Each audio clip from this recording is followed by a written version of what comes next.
Imagine standing on a battlefield. Before you towers a warrior nearly 10 feet tall. His armor glitters in the sun. His spear is as thick as a tree trunk. Every soldier around you is terrified. Then from the hills, a young shepherd steps forward. He wears no armor. He carries no sword, only a sling and an unshakable faith in God. How could this young boy defeat the greatest warrior of his time? This is the extraordinary story of David and Goliath. The armies of Israel and the Philistines faced each other across the Valley of Elah. Day after day, the Philistine champion named Goliath stepped onto the battlefield.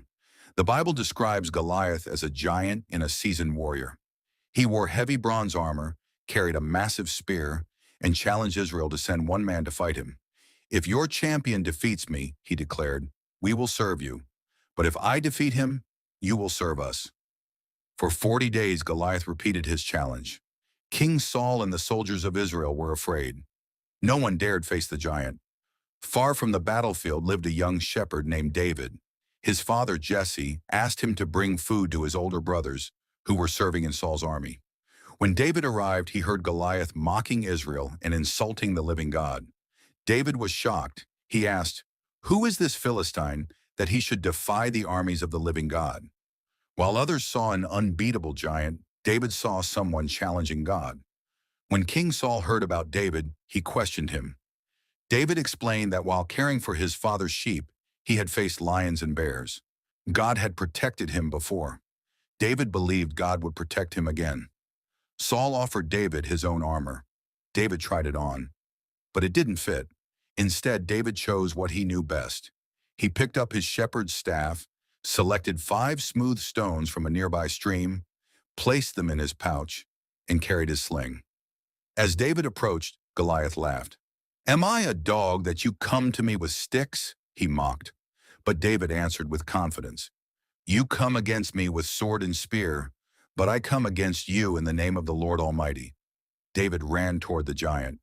He placed a stone in his sling. He swung it, once, twice, 3 times. Then he released it.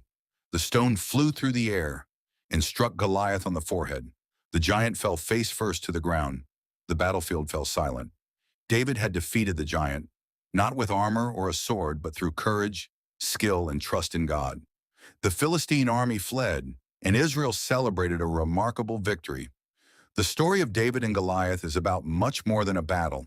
It reminds us that courage is not the absence of fear. It is choosing to trust God even when the challenge seems impossible. David's greatest strength wasn't the stone in his sling, it was his faith. What giants are you facing today? Fear, doubt, failure? The story of David reminds us that with faith, courage, and God's guidance, even the greatest obstacles can be overcome. If you enjoyed this story, subscribe to the Bible Unfolded for more cinematic Bible stories that bring Scripture to life. And tell us in the comments, what lesson from David and Goliath speaks to you the most?